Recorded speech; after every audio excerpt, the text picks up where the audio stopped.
ये सामान्यतः हर विद्यार्थी के मन मस्तिष्क में प्रश्न रहता है, क्योंकि जैसा वो सोचता है वैसा वो प्रश्न करता है।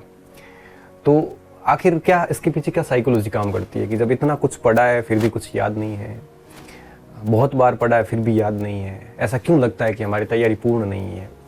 तो उसके पीछे की थोड़ी साइकोलॉजी समझने का प्रयास करते हैं आज इस वीडियो में।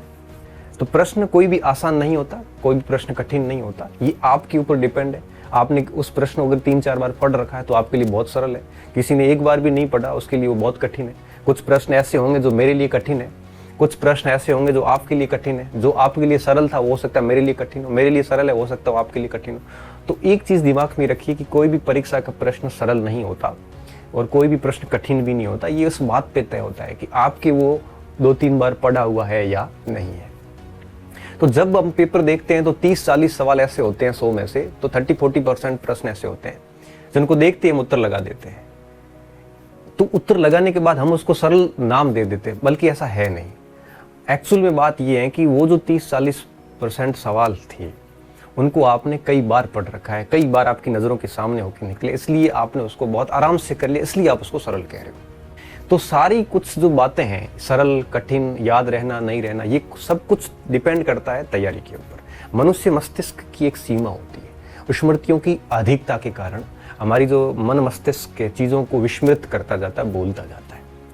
तो हमें क्या करना चाहिए इस स्थिति में? तो देखो विद्यार्थियों, सबसे पहली चीज़ ये याद रखना, ये बात सभी के ऊपर लागू होती है। मैं भी भूलता हूँ, आप भी भूलते हो, हर विद्यार्थी भूलता है।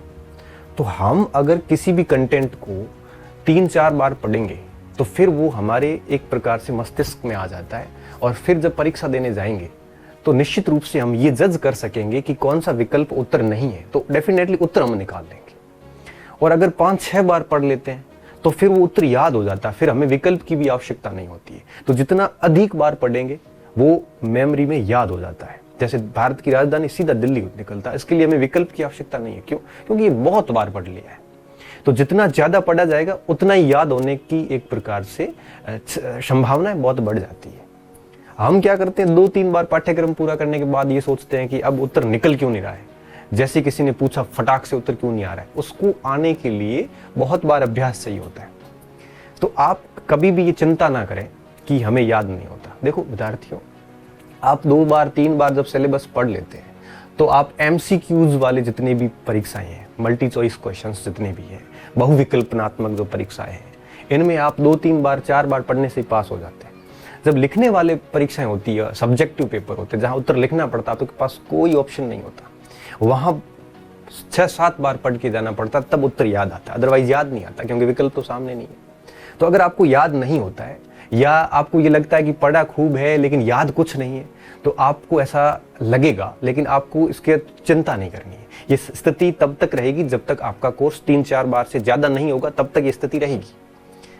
लेकिन मैं विश्वास दिलाता हूं कि अगर आपने ईमानदारी से 3-4 बार कोर्स पढ़ा है और आपको ऐसा लग रहा है कि कुछ भी याद नहीं है, कोई फर्क नहीं पड़ता। जिस दिन आप एग्जाम देने जाओगे और एग्जाम के पहले 5-7 मिनट के अंदर ही आप प्रश्न को जब देखोगे और जब आप विकल्प पढ़ोगे, तब आप 3-3 विकल्प गलत करके, एलिमिनेट करके आराम से उत्तर निकाल लोगे। वो 3-4 बार पढ़ा हुआ आपको महसूस होगा एग्जाम के अंदर कि वास्तव में मैंने जो बात पढ़ी थी वो परफेक्ट है एकदम, और उसका डेफिनेटली आपको फायदा मिलेगा।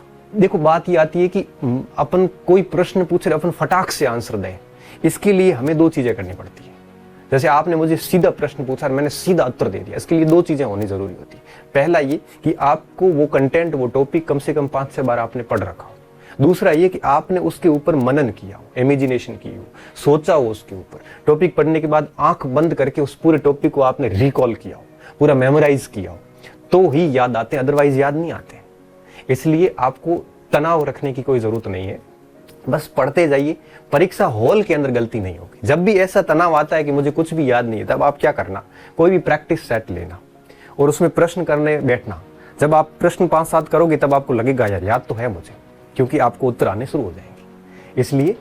इसलिए अगर याद नहीं होता है और पढ़ा हुआ आपको ऐसा लग रहा है कि कुछ भी नहीं पढ़ा है, तो ये सामान्य मनुष्य प्रवृत्ति है, ये रहेगी। और ये तब तक रहती जब तक अपन पूरे पाठ्यक्रम को मनन नहीं कर ले और पूरे पाठ्यक्रम को 7-8 बार ना पढ़ ले। और ये जरूरी भी नहीं है। एक परीक्षा अगर MCQs है ऑब्जेक्टिव पेपर है तो उसके लिए इतना कुछ जरूरी भी नहीं होता, 3-4 बार में भी हम परीक्षा पास कर लेते हैं, ऑप्शन देख के उत्तर निकल। हाँ, सब्जेक्टिव पेपर होते हैं तो जरूरी होती है, तो आपको डरने की जरूरत नहीं विद्यार्थियों।